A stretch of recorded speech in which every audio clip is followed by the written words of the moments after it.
Welcome to our latest in our series of Gardner-Roberts Toolbox webinars. As in the past, we've got a bit of a potpourri of items. There have been a number of announced tax changes, which we're going to talk about, and also competition law changes. I'm pleased to introduce our expert panel. We've got Lindsay Histrup, the head of our estates group. She and our tax associate, Ian Spiegel, will be talking about the new proposed underused housing tax that the federal government is levying on us. Ken Jewell will be talking about proposals to amend the Competition Act, and there's certainly been a lot of publicity lately about looking at comprehensive changes to competition law. So this will be very timely. And I'll be talking about what I consider to be a very difficult new set of rules on interest deductibility to add to the existing complicated rules. So it'll be a lot of fun. With that kind of introduction, let's start with the underused housing tax. Lindsay, over to you, please. Thank you. I think we should rename this Tax is Fun, Lauren, rather than Toolbox. Some people might disagree with you. So I have worked with Ian Spiegel on this program, and Ian has done most of the work. So he will be doing most of the presentation. The topic is coming soon, application of new legislation. It, perhaps should be called instead the devil's in the details, because that is exactly what we're finding, and no doubt the federal government is finding. So there's actually three topics that Ian is going to review in terms of this pending legislation. First deals, as Lauren mentioned, the Underused Housing Tax Act. This is an act that Lauren first spoke to this group about in February this year. At the time, we weren't too concerned because there were regulations to come out, and it was just assumed, perhaps naively, that those regulations would make this legislation only apply where it was intended, but there's been some regulations, but not the ones that will really direct us as to who it applies to. And right now it is very broad, and Ian will tell you why it's that way. And of course, the provinces and the cities are also getting on this bandwagon. So it is potentially very much of a concern for not just foreign investors, but perhaps the unwitting breadth of the legislation will deal with domestic holders of real estate who have an empty house. Then Ian will be dealing with the long delayed, long awaited new trust filing requirements. This has now been delayed again. It was originally to apply to 2021. That was deferred to apply to 2022, and now it's deferred again to 2023. And finally, he'll deal with the mandatory disclosure rules, which have also been delayed. So clearly our federal government is struggling, and frankly, as are we, trying to decipher this new legislation. So with no further ado, I will turn it over to Ian, to whom I give all the credit for this work. Ian? Thanks, Lindsay. Let me just share my screen.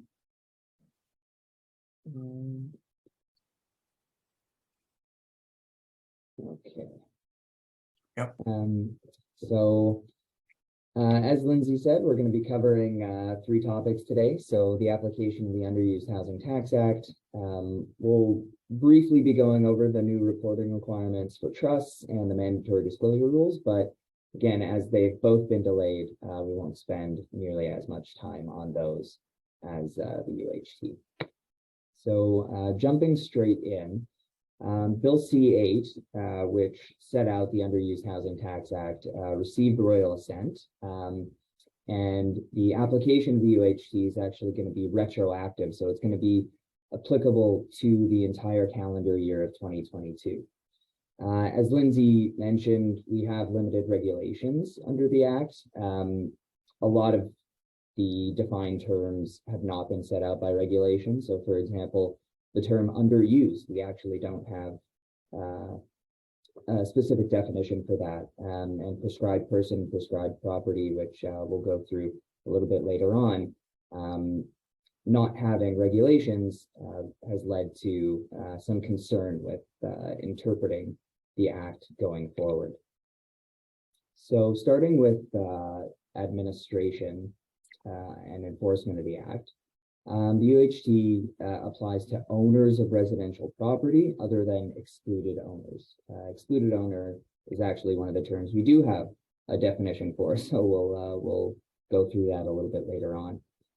The tax is levied at 1% on the taxable value, which is either a prescribed amount, which once again, we don't know quite what that is yet, or the greater of the property's assessed value for tax purposes, or the most recent sale price on or before December 31 of the relevant year.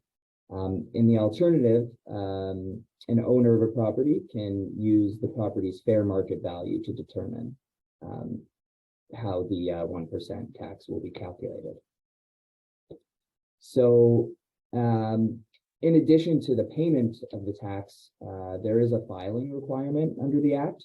So an owner other than an excluded owner has to file a return by April 30th of the year following the particular year that we're dealing with. So the first filing is going to be April 30th of 2023. A person doesn't have to file if they're either an excluded owner or a prescribed person, or if the residential property is a prescribed property.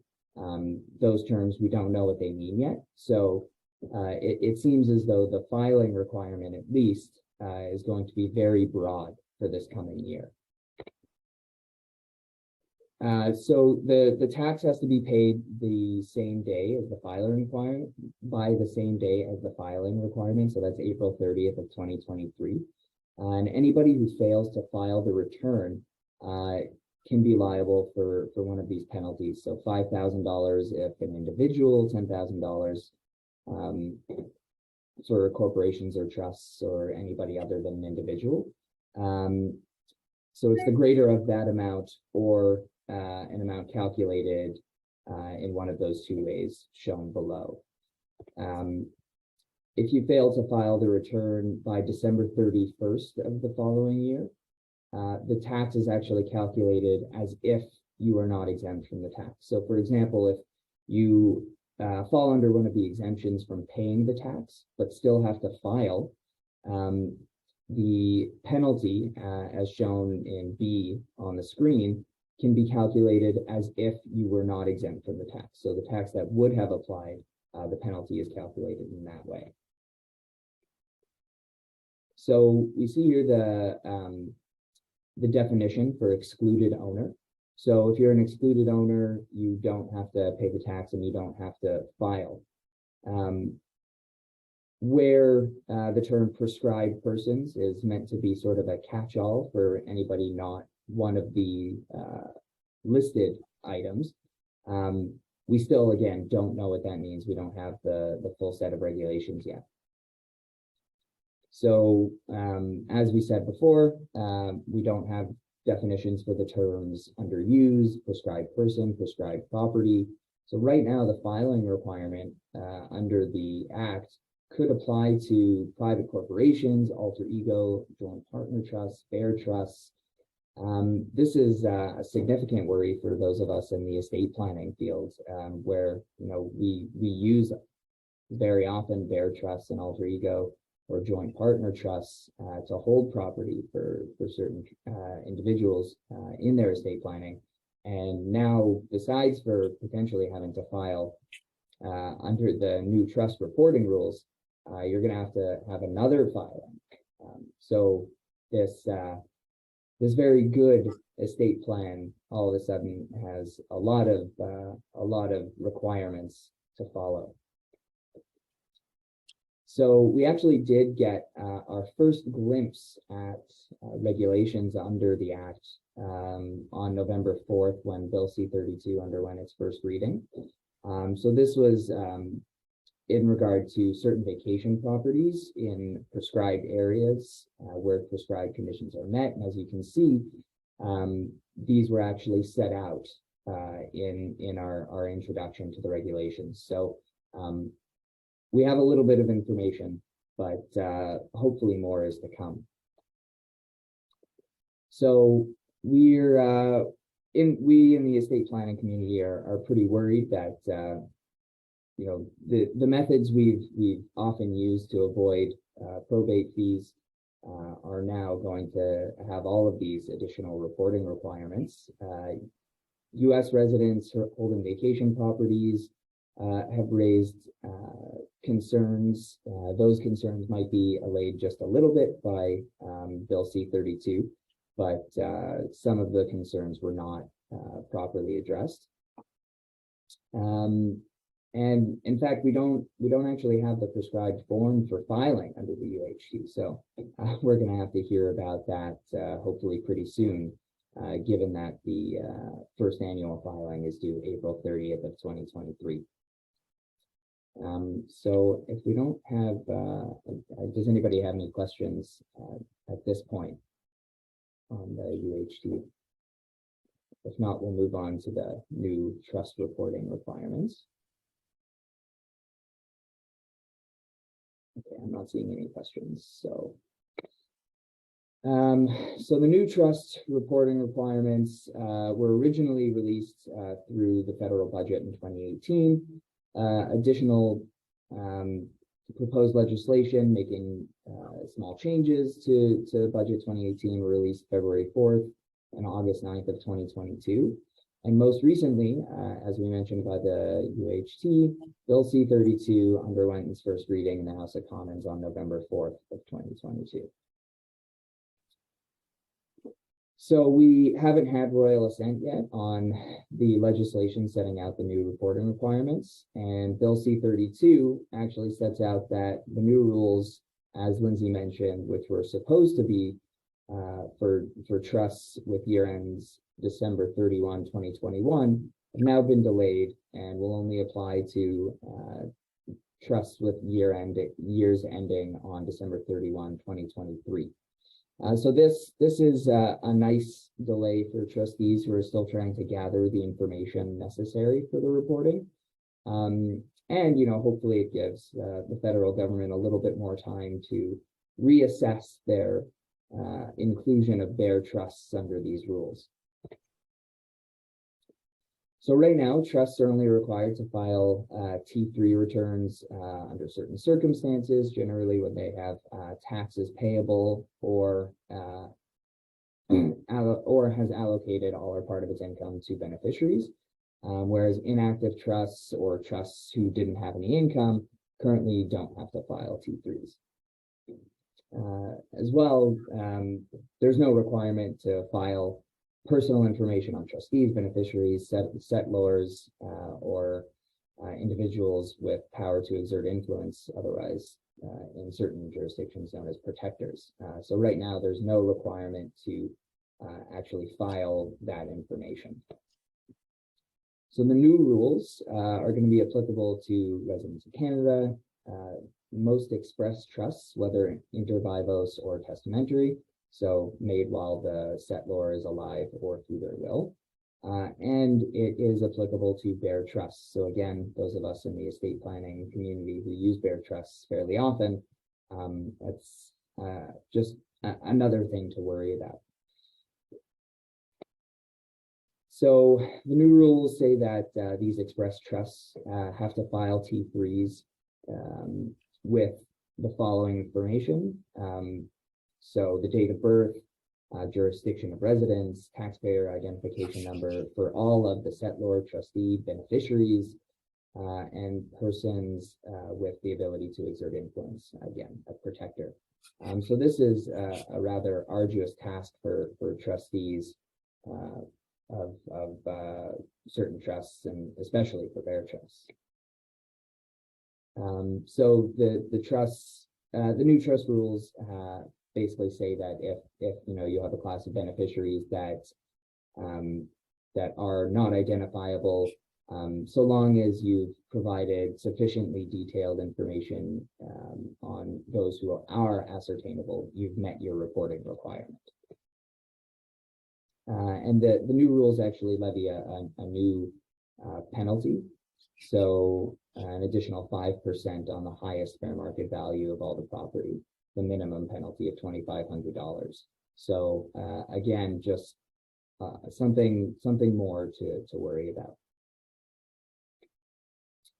Any questions on these new reporting requirements?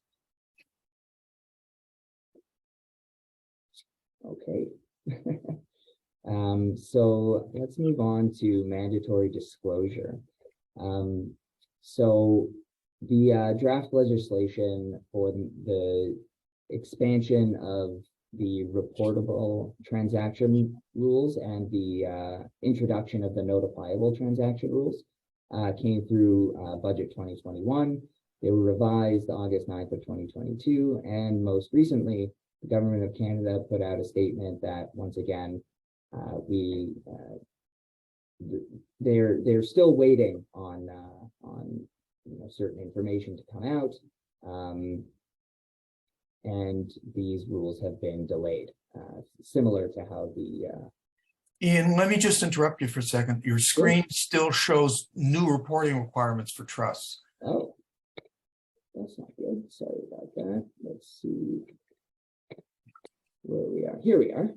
Yeah, okay. that's it. Thanks, Lauren. Sorry, we got stuck. So yeah, as I was saying, the government recently released this statement, which is very similar to the statement that was released the first time the trust reporting requirements were delayed, basically saying we're going to wait to implement these rules until royal assent is received.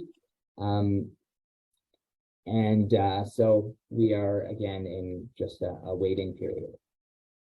So the current reportable transaction rules basically say that where there's an avoidance transaction, as defined under the general anti-avoidance rule of the Income Tax Act, and has two of the hallmarks shown on the screen, that transaction has to be reported to the CRA.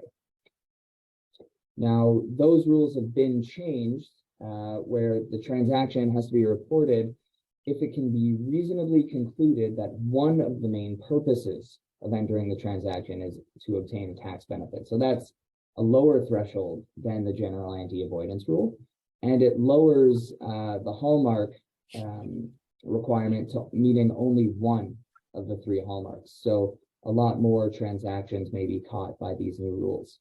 There's a 45-day deadline for reporting the transactions, and it's based on the earlier of when the taxpayer enters the transaction or becomes contractually obligated to enter the transaction.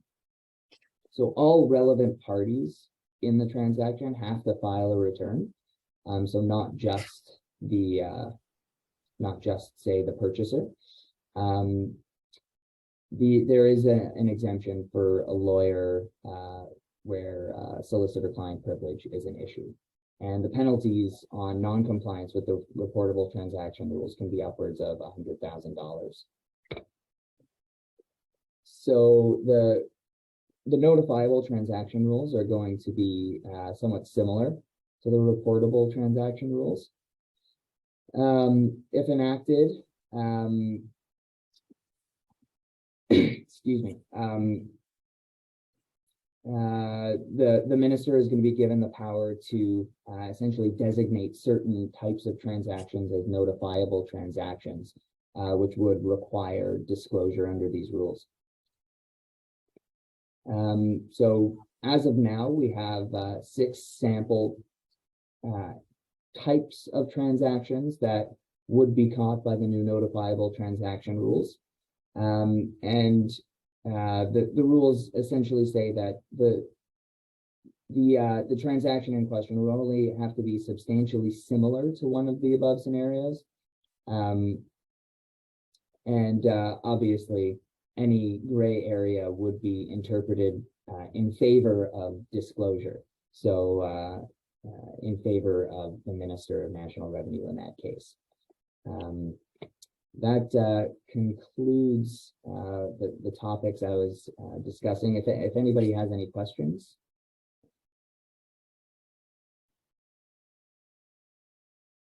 No?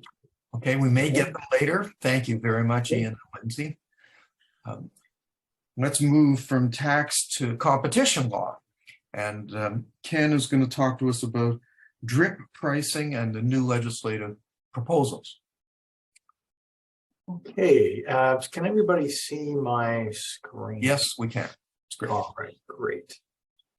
So Lauren started off by saying that this is an exciting time for competition review, and absolutely it is. And the minister has said that there are a lot of new things being thought of. But the one thing that I want to point out is that some of the amendments have already passed. And so they were slipped in through the Budget Implementation Act, and as a result didn't get a lot of press. And one of the areas that has already been passed that, again, people are not aware of, it seems, is drip pricing.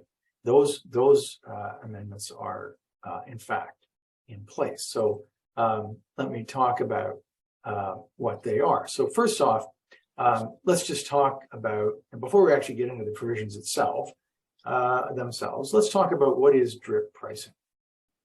And the classic example that I give, it's a simple example, and I don't usually get a lot of sympathy when I talk about this example, but it's an interesting one. It's a personal one. Several years ago, I went to the Cayman Islands and stayed at a very nice resort. I paid for the hotel before I went to the resort. And when I arrived at the resort, they asked for my credit card, as they typically do. And they said there's a $100 a day towel fee in addition to any incidental fees that you might pay. And I said, well, I don't need it. I don't think I need the towel fee. What is that about? And they said, well, this is a fee for when the person comes and puts a towel on your beach chair. I said, you know what, I can do that myself. I'm capable of that. They said, well, actually, it's a mandatory fee. You have no discretion. You have to pay it.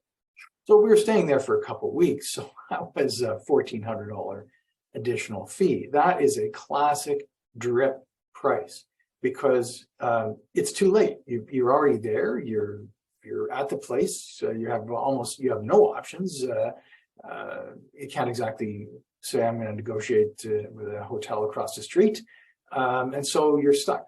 And that's a classic drip price because the price that occurred was obligatory, but subsequent. So it's what's called a drip. All right, so let's talk about what the law now is. And interestingly, there are two streams.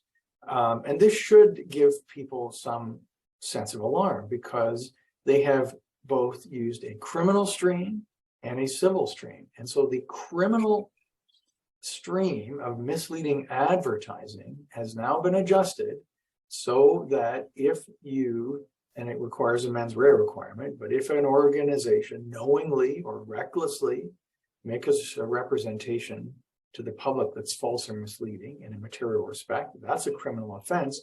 And for greater certainty, drip pricing now states in the Act for greater certainty the making of a representation of a price that is not attainable due to fixed obligatory charges constitutes a false or misleading representation. So if you take my Cayman Islands example, that towel fee is a drip price because the representation that we were given when we booked the hotel was this is what we're going to pay, whatever amount it was per week.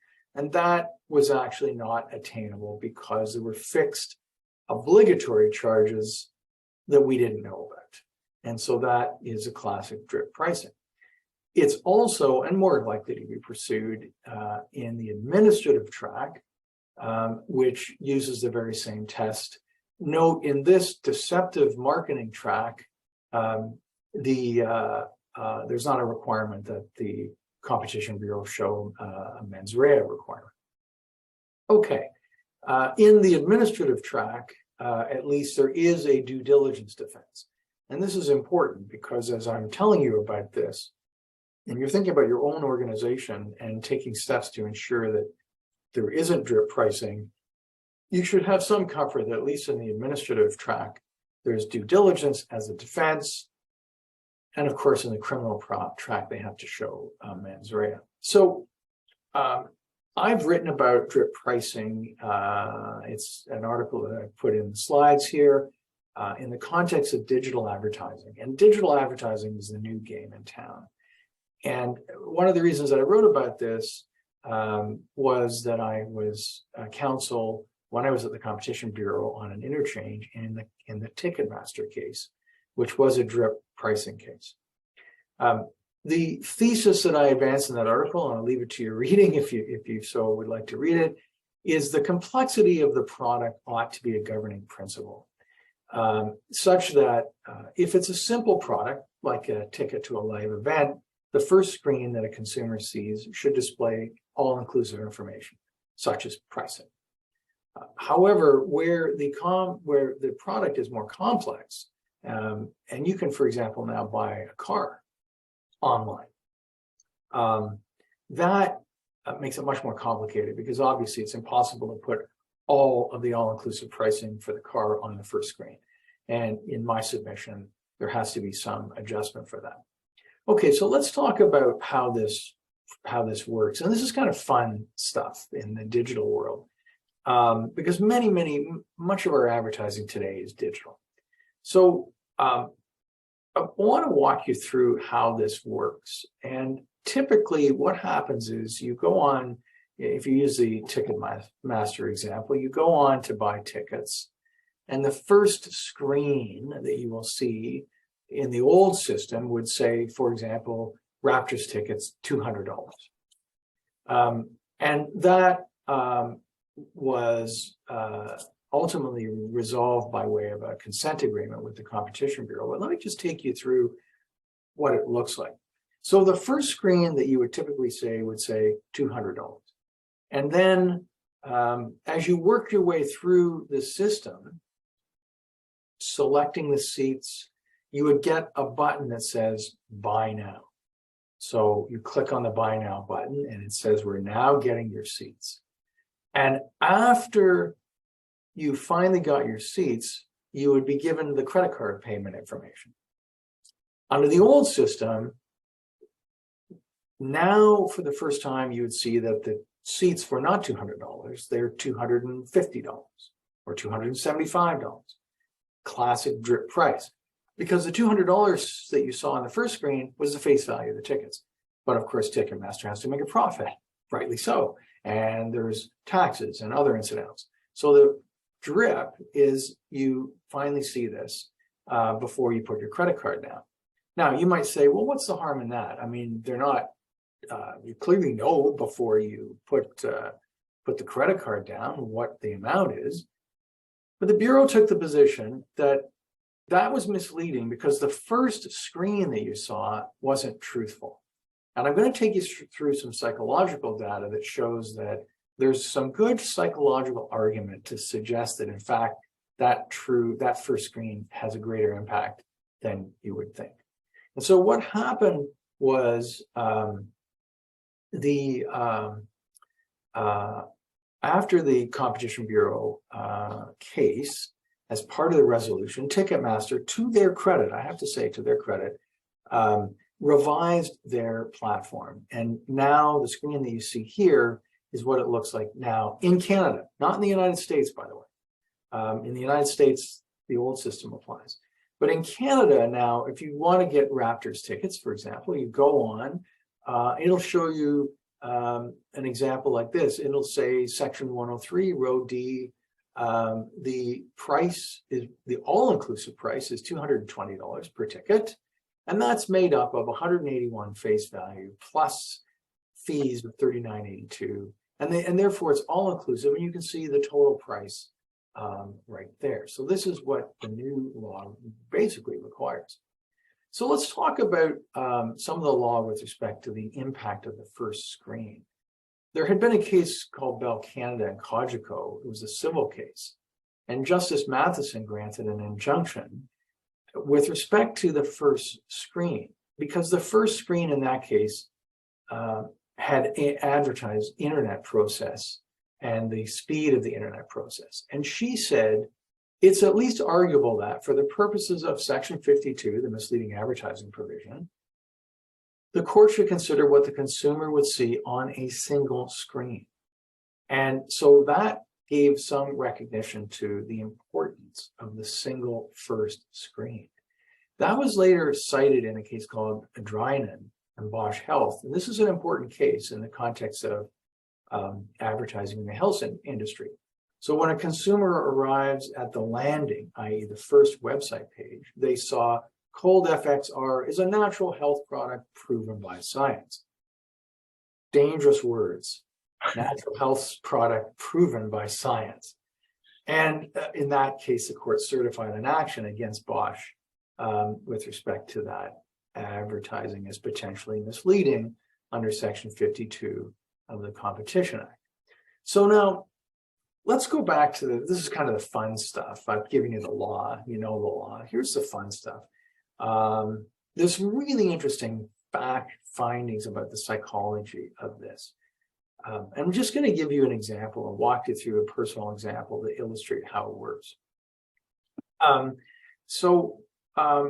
If you think about the last time you went to buy a hockey ticket, my wife and I were talking about buying a hockey tickets to the Senators when I was in Ottawa. And we thought about it. So I had a lot of knowledge about this, obviously. I went on the Ticketmaster site, and the first screen, it said we could get Senators tickets for about $100 each for a game against the Las Vegas Knights, which was a new team at that time. So the first screen says $100. And what the psychology tells you is that anchors you to that $100 price, and that sticks in your head. And I think there's an element of truth to this, because my wife and I had a discussion about, well, is it really worth going to the Senators? There's three of us, my wife, my daughter, and myself. That's $300. And that was the number we talked about. Even with my knowledge of this, we just talked about, is it worth $300 to go see the Senators? They were a pretty good team back then. So that kind of fixates in your mind. Okay. Now, once you're on this setting and you've decided maybe it's worth, my wife and I said, okay, it's worth spending the money. So you go onto the site and you select your product. And this happens very quickly. You may have experienced, I'm sure all of you have experienced, when you book a hotel room on like a TripAdvisor site or a Trivago or whatever ones you go on to, Expedia. And some of them, when you go on, you'll see, you'll click on a room. So you're selecting your product, in this case, the hockey ticket. You actually can see the seats that you're going to get. You're getting a bit excited about it. And while you're doing it, in the case of the TripAdvisor, there's often a little pop-up that'll say 5 other people are looking at this room while you're looking at this, and you start to panic. Like, oh my God, this is the room that I want, and I'm going to lose this room because 5 other people are looking at it this very moment. Some of them have a little time thing that shows sand going through it. So you've only got 3 minutes to make the decision. So you're panicking, and this is a very fast environment, and it makes you panic a little bit. Okay, so now you select your seats, and I guarantee you this really works. It's called the endowment effect. And what the endowment effect is, it says getting your seats, and now you feel these are my seats. They're mine. You get excited about it. They're mine. You don't want to let them go. You actually have them in your possession, or you have that hotel room. It's now in yours. It's your hotel room. Okay, so now we move to the credit card. So now you get the credit card, and now for the first time it tells you, oh, the price is actually $375. Per ticket it's $125. Now it's $375. So now you're thinking, oh, but I thought it was 300. But now what you're faced is inertia. And the data shows, the statistical and the psychological research shows, most people are not likely to bail at this point. They'll keep going. They'll buy the tickets for $375. Why? It's because of inertia. You've come this way, all this way, you spent this time, and you think, oh, it's too much trouble for me to go back out and try to find some other seats or do some other analysis. I'm just going to pay the money. And indeed, that's what I did. We bought this Saturday tickets. I just paid the money. What sometimes happens is, what some people will do is they'll say, if I'm going to pay $375, maybe I'll go and see if there's more expensive tickets. Sometimes they'll do that. And there are some minority of people who feel that they feel tricked by this and they don't like it and they will bail. So some will say, no, I'm not doing this. It was $300. I'm not paying $375. But the evidence shows that most people have this inertia. Now, the last thing is what's called self-justification. When they did out studies about people who'd gone through a drip price, most of them didn't feel that they've been cheated because they self-justify. We don't want to admit that we've been the subject of psychological forces. And so we self-justify and say, well, it's okay. I've got my own self-image as a good shopper. Nobody wants to say or admit to themselves, I might have just got duped here. Okay, so this is a psychological process that is really interesting. And evidence shows that the internet is an addictive thing. So what I tried to argue in the article, and I won't spend a lot of time on this, is simply that you have to look at the complexity and the timing. If you're dealing with something like tickets, it's relatively easy, as Ticketmaster shows, to put everything on the first screen. If, on the other hand, you're dealing with a bundled product like telecom, it's much more difficult. So, for example, a telecom operator can put a phone, like an iPhone, on the first screen and say available for this. The iPhone 14 is now available. It's extremely difficult, if not impossible, for them to put their all-inclusive pricing on the first screen, because it's going to depend on the package that you get, the bundling that you get. Very difficult. And so we said it in our article, some basic principles that integrated complexity. Now, I want to talk about the penalty, because this is really important, and this is the law. This is not proposed. With the amendments in the Budget Implementation Act, they added what I call super AMPs, super administrative monetary penalties. A super AMP is, under the Act, if there's a finding that your company has engaged in deceptive marketing, not only can they issue an order that you're not engaged in it again, but you can be liable to pay an administrative monetary penalty in an amount not exceeding, in the case of an individual, so individuals are subject to this, the greater of $750,000, that's a seriously high penalty, and the greater of 3 times the value of the benefit derived from the deceptive conduct. So that is a massive amount. Of more concern to most of you as a corporate is the corporation. The corporation amounts are absolutely massive. I'll take you to this in a minute. But by way of context, you have to understand what led the Bureau and the ministry to lobby for this. The Facebook case in the United States, in the privacy context, against Facebook led to a $5 billion penalty. $5 billion. Okay. In Canada, the penalty against Facebook was $9 million, because the maximum that they could get was $10 million. And so the feeling of the federal government was, we can't compete. Facebook makes $9 million in about 4 minutes. So the feeling was the only way to penalize them is to be able to have these massive apps. So let's go back to the super amps policy. In the case of a corporation, just going to find the slide here. it looks like I missed a slide. I apologize for this. It looks like I missed a slide. Well, let me just tell you what it is. In the corporation, in the corporate context, the penalty is $10 million, the greater of $10 million for a first, or 3 times the value of the benefit derived. And if that amount cannot be reasonably obtained or determined, 3%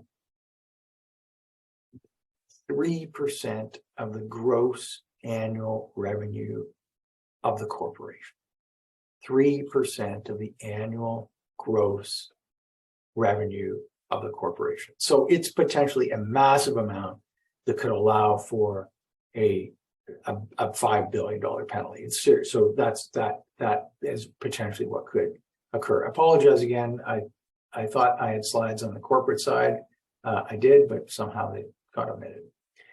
So one of the questions is, and I won't bore you with this because I could spend all day talking about this, is whether or not those are constitutional. Are these what I call King Kong amps constitutional?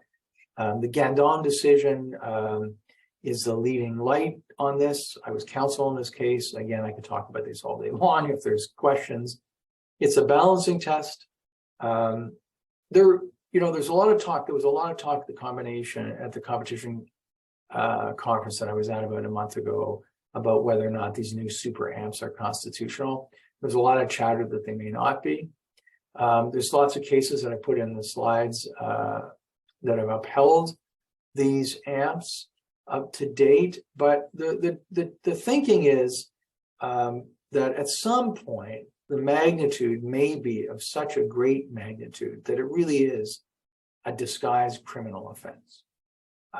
Because you have to keep in mind for these King Kong amps that they are not proven beyond a reasonable doubt as a penalty would be in a court.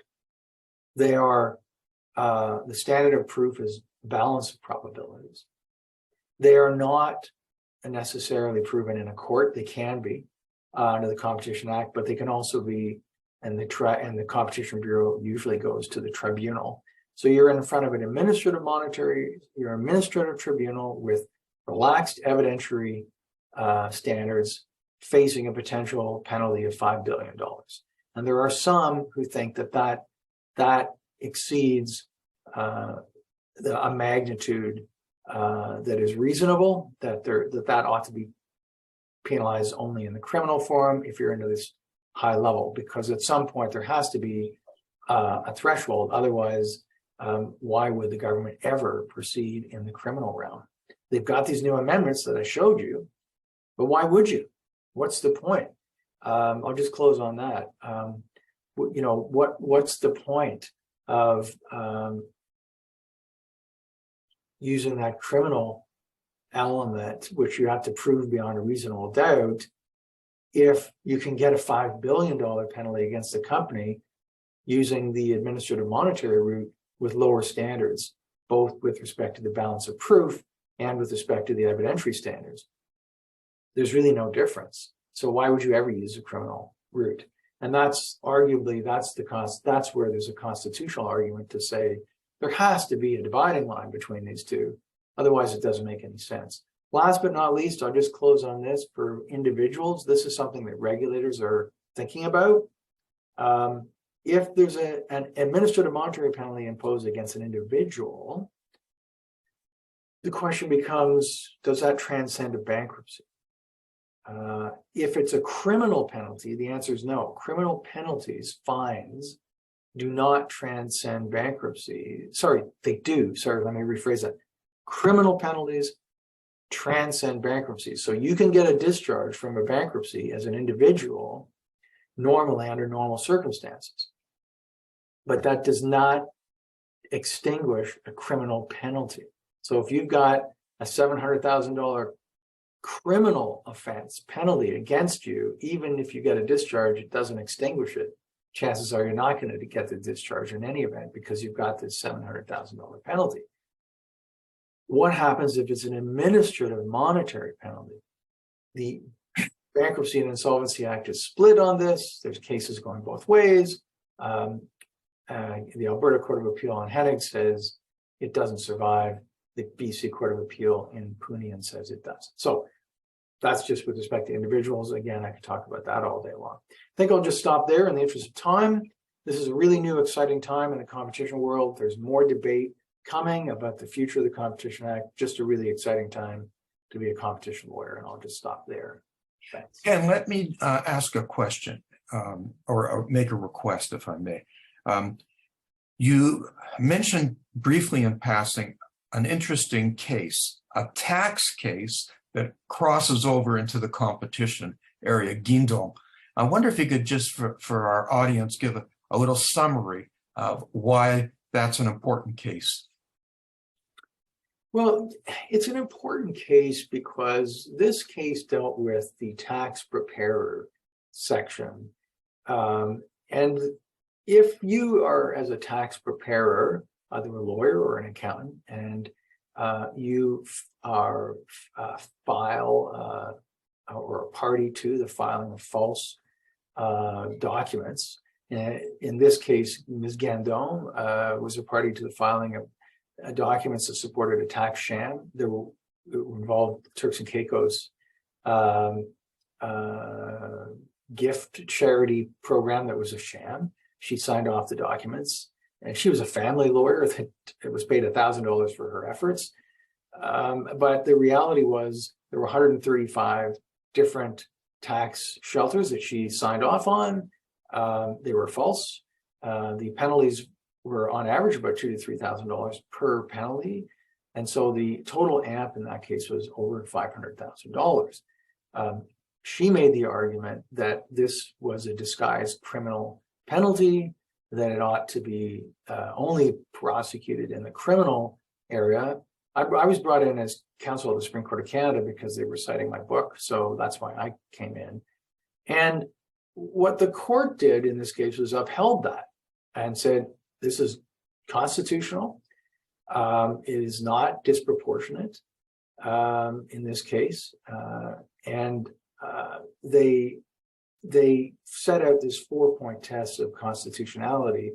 That's, you look at the magnitude of the fine, to whom it's paid, whether it's really criminal in the way it's set out, and whether there's stigma. And in this case, it was a very mechanical way in which the penalty was determined. It was basically a mathematical formula that you multiply the amount of the tax saved to determine what the penalty would be, and then added in a punitive amount. And I think that was one of the factors that led to it being upheld. I was surprised, to be honest, that a $500,000 penalty against an individual would be upheld in this case. But that was the Supreme Court of Canada. I think they wanted to see. I think they didn't want to overburden the criminal system, if I can say it. But let me just say this, and I'll end on this to hopefully answer your question. When I was in the Supreme Court of Canada, I said to Justice Moldaver, who's now retired, if you allow this administrative monetary penalty to be upheld, because of the way it's framed, it looks awfully like a fraudulent. It involves fraud. The wording is used, culpable conduct, fraud, in the preparing of these documents. There's a similar criminal penalty. I said, if you allow this to be upheld as constitutional, what's to prevent an AMP for fraud, just pure fraud, to be enacted? And indeed, that's what's happened now. Under the Securities Act, there is an AMP for fraudulent conduct.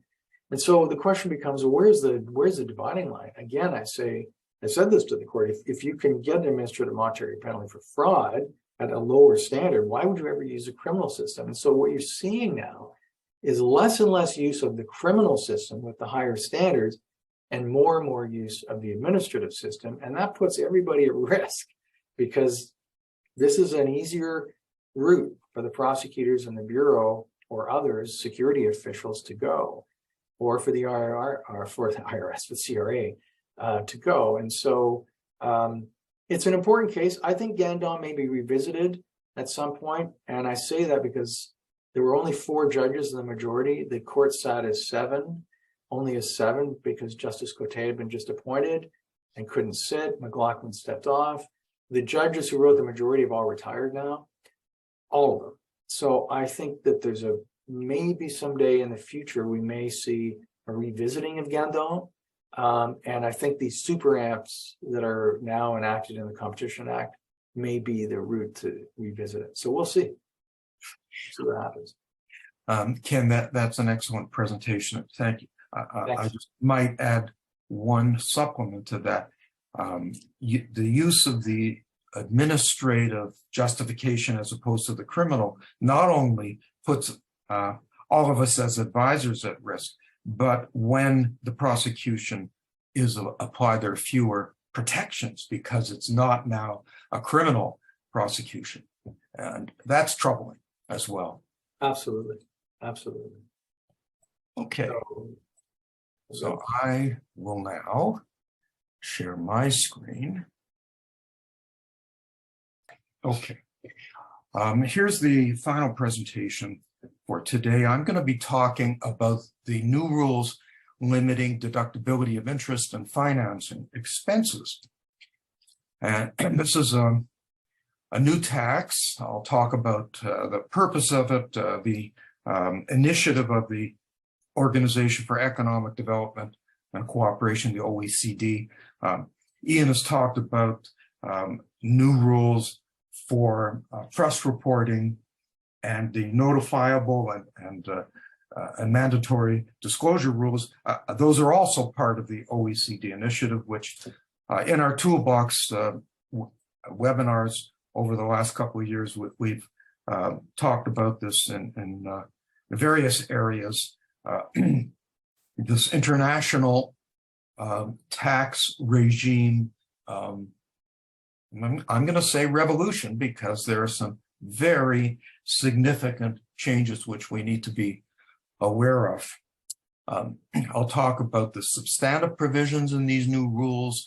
To whom do they apply? Generally, there are exclusions. They're very narrow, though, and it's troubling. You'll hear about entities and also certain kinds of interest obligations which are outside of the rules. And then we'll talk about ratios.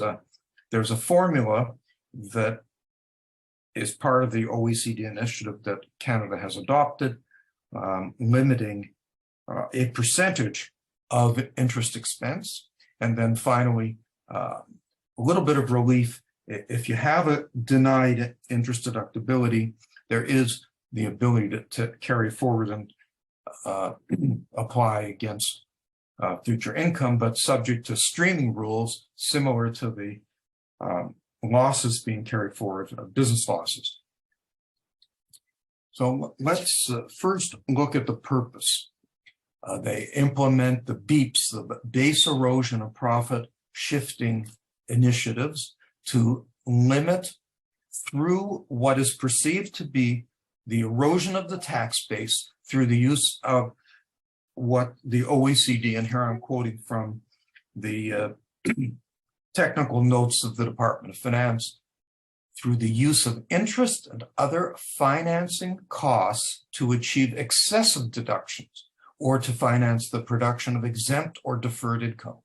So that there is a perception that certain taxpayers are incurring these financing costs that are viewed by a regulatory body as excessive. This is not a business test or a commercial test as to what the business should incur in terms of thin capitalization, etc. This is an objective view of what is termed to be excessive.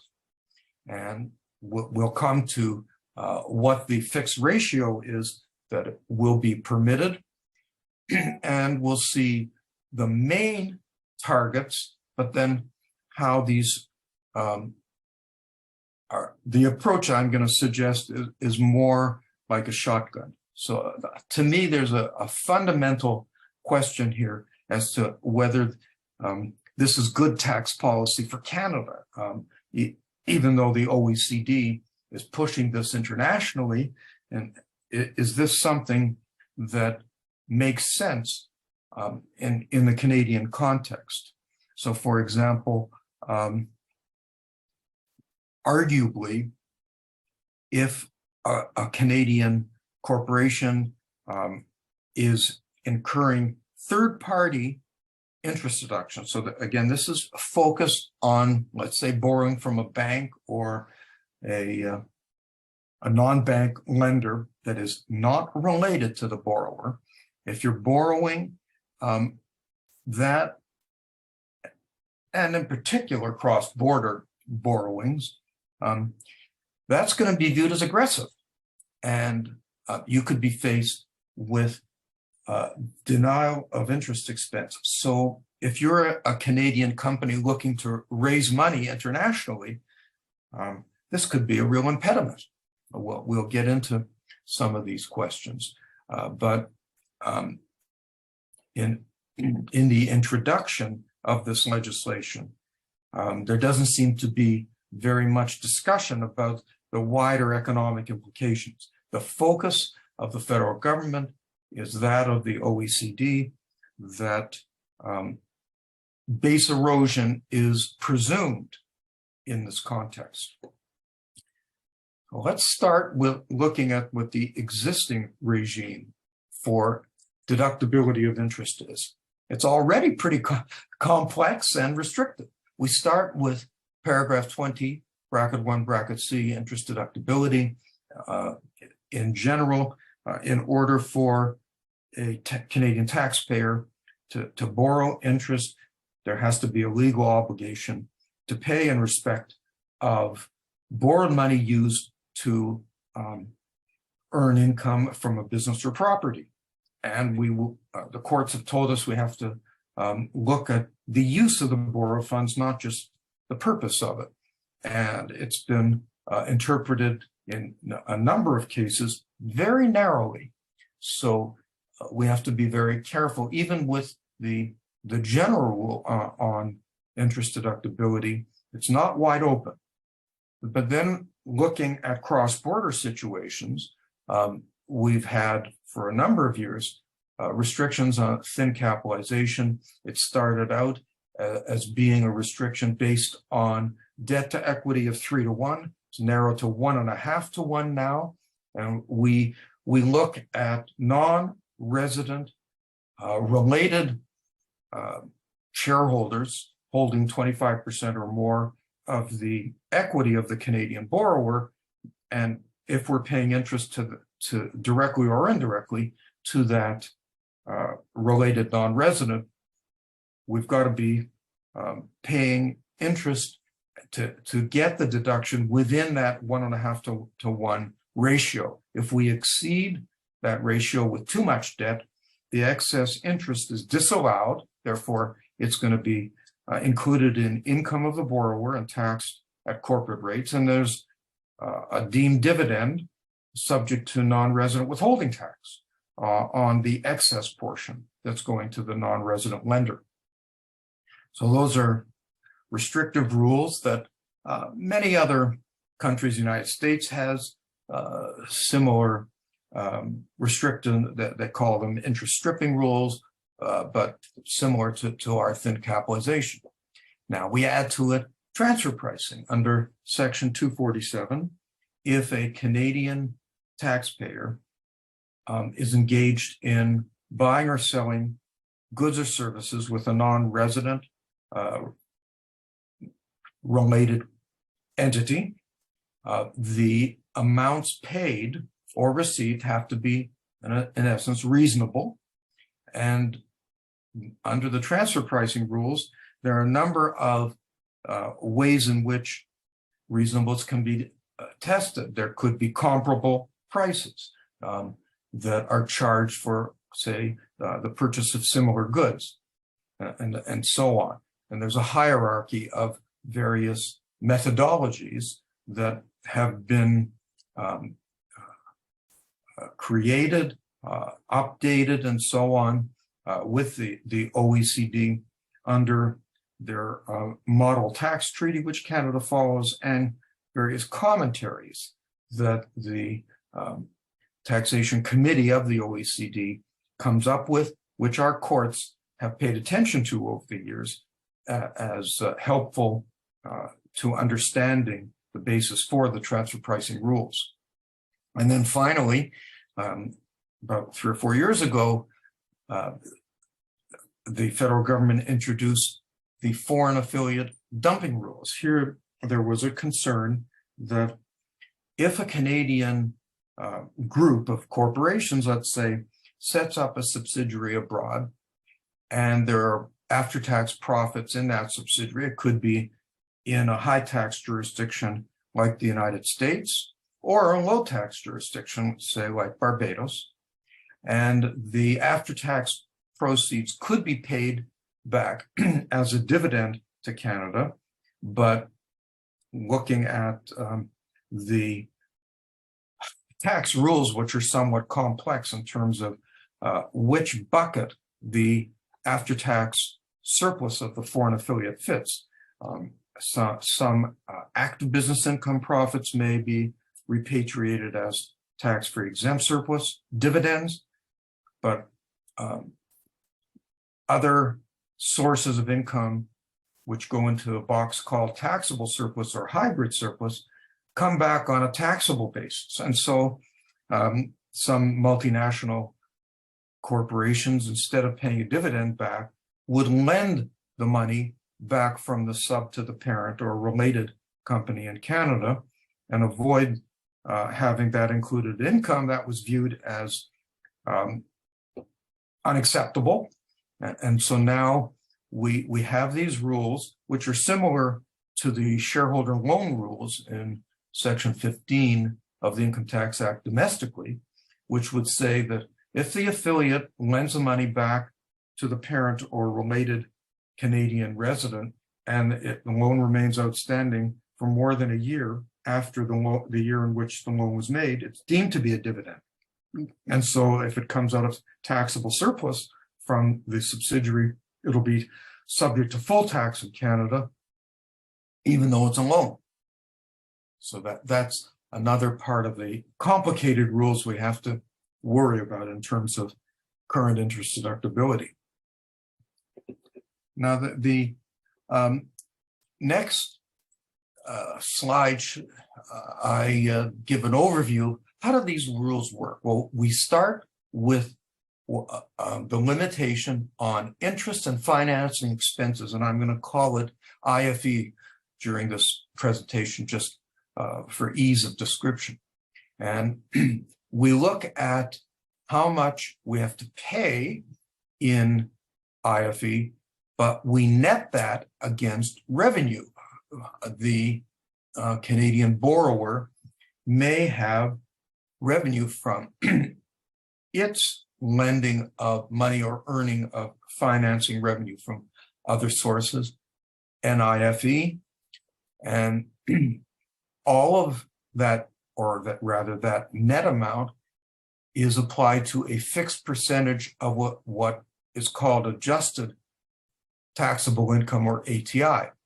This looks at an accounting notion of EBITDA, earnings before interest, taxes, depreciation, and amortization, but it's in the income tax context. So we look at taxable income adjusted under the Income Tax Act.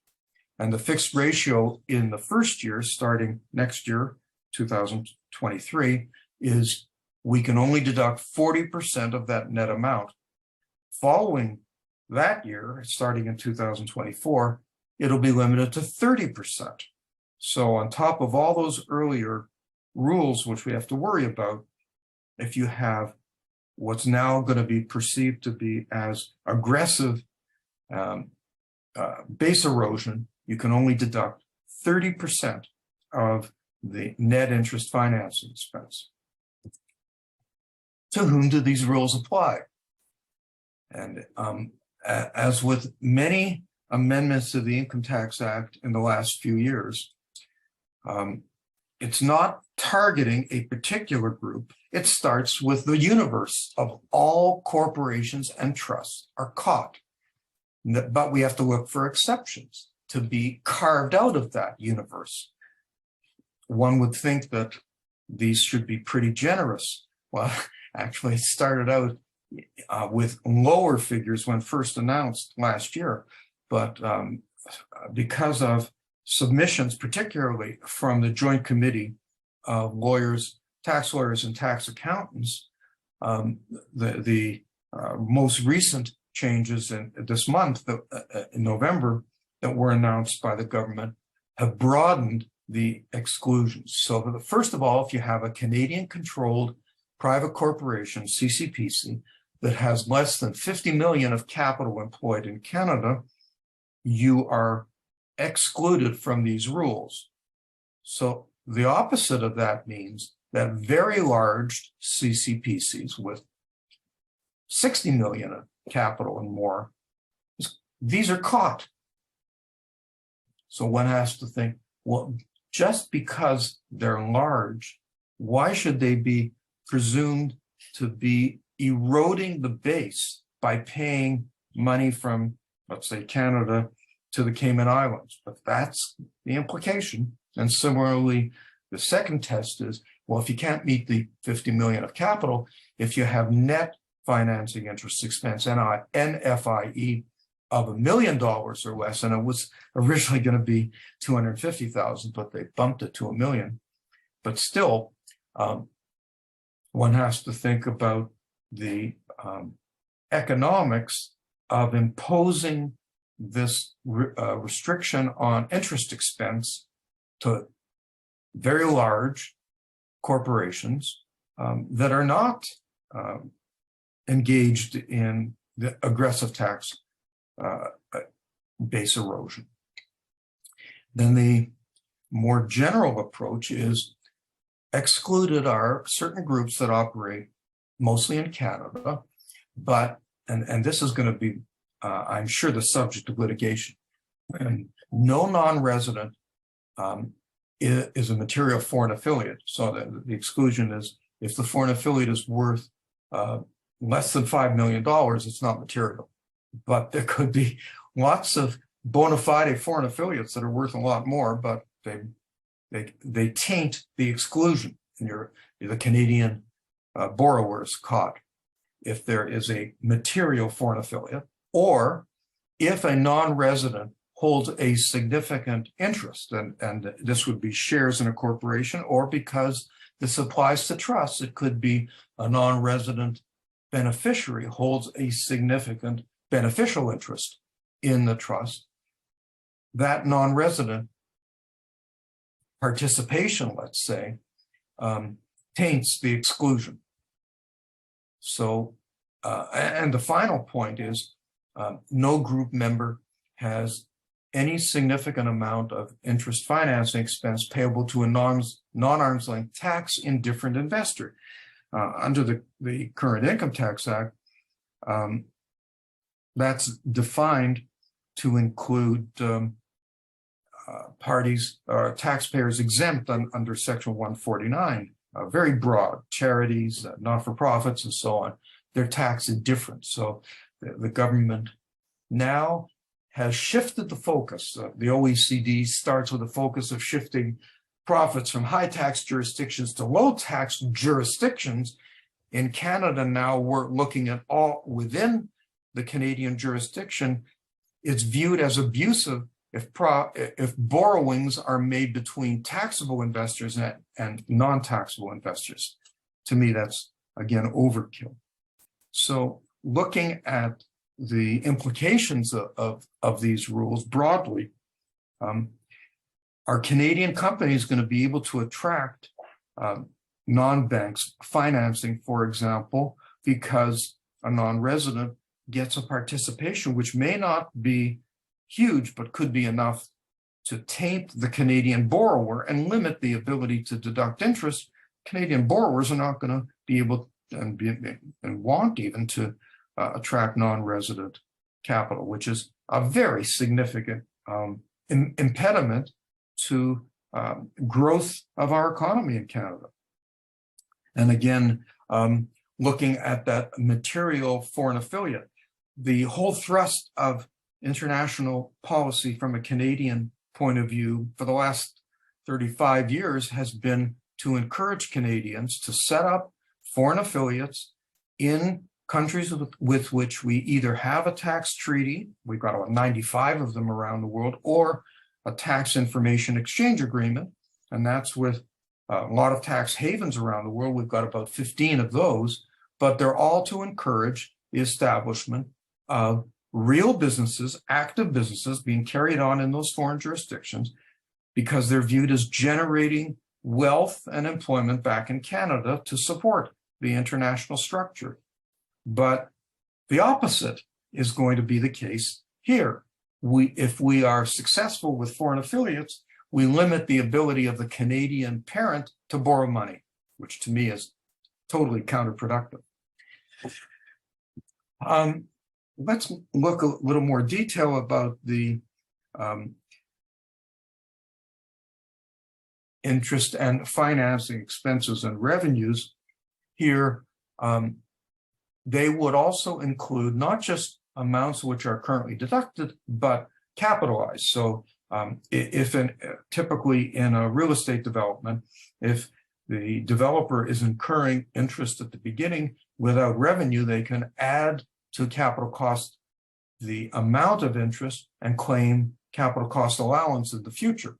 Well, that's caught now by these rules, and lots of companies, instead of buying products, lease them, but included within the lease arrangement is a financing cost. Well, that's going to be caught by these rules as well. And if there is the possibility of getting revenue, it's included as well here. The EBITDA that I mentioned before, this is adjusted taxable income, and it's based on amounts taken into account tax liability under Part 1 of the Income Tax Act, and we have to add back amounts to taxable income to reverse deductions which we might otherwise been able to claim under the interest and financing expenses, including CCA, and we subtract amounts to reverse inclusions, such as the revenue from interest and financing.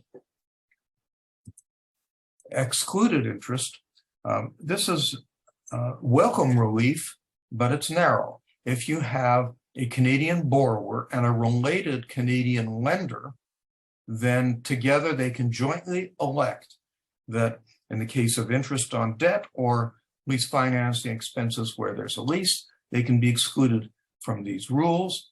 And so typically, let's say you've got a group where one of the members is profitable and the other is incurring losses. In terms of corporate reorganizations, we'll often set up a structure where the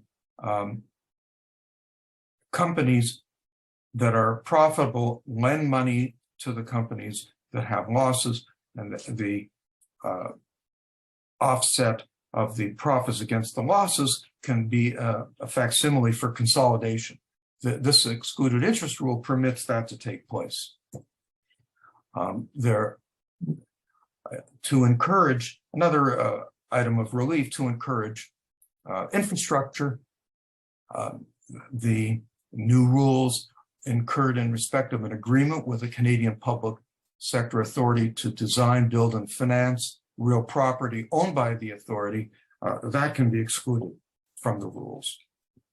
And here, I talked earlier about the group ratio rules.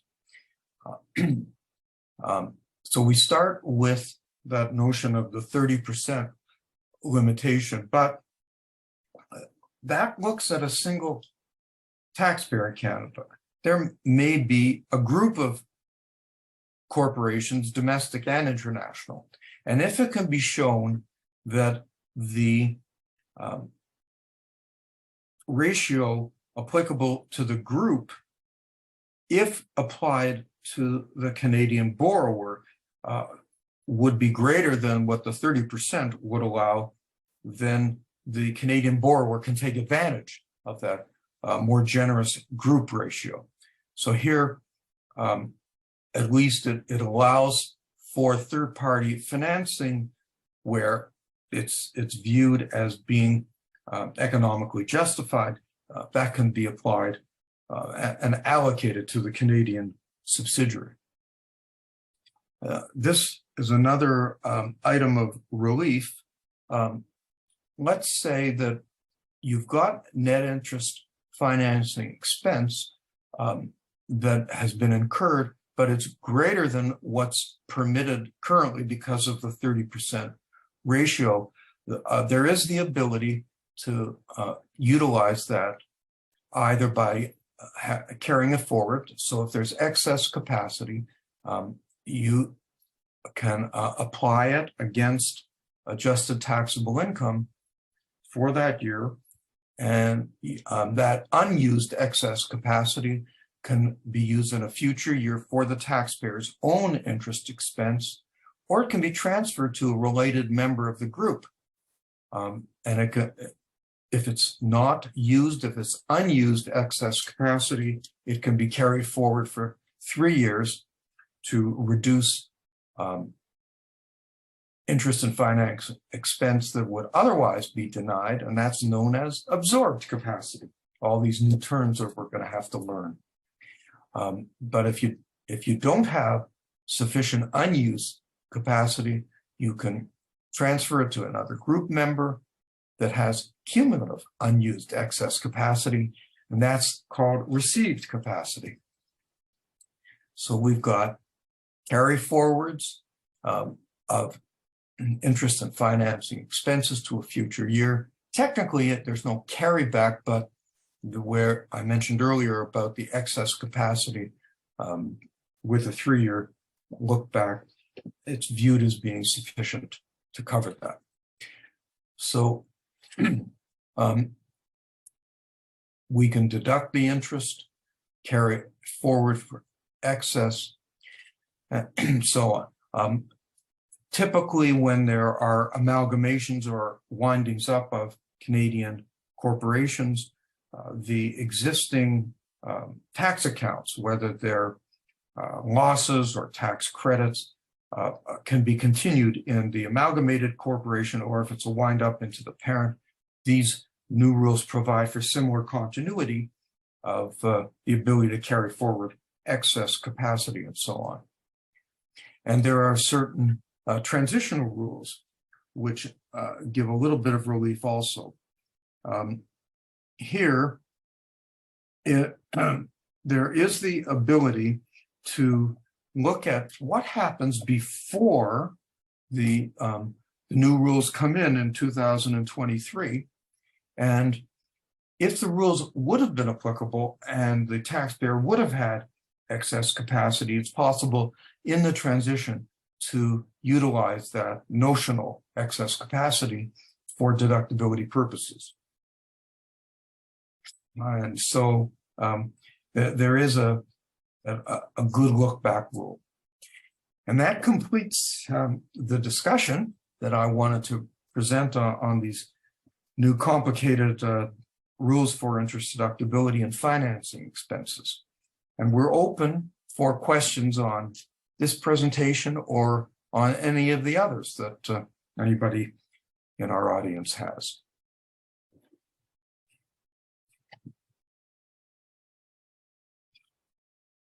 Okay, it looks like we don't have any questions.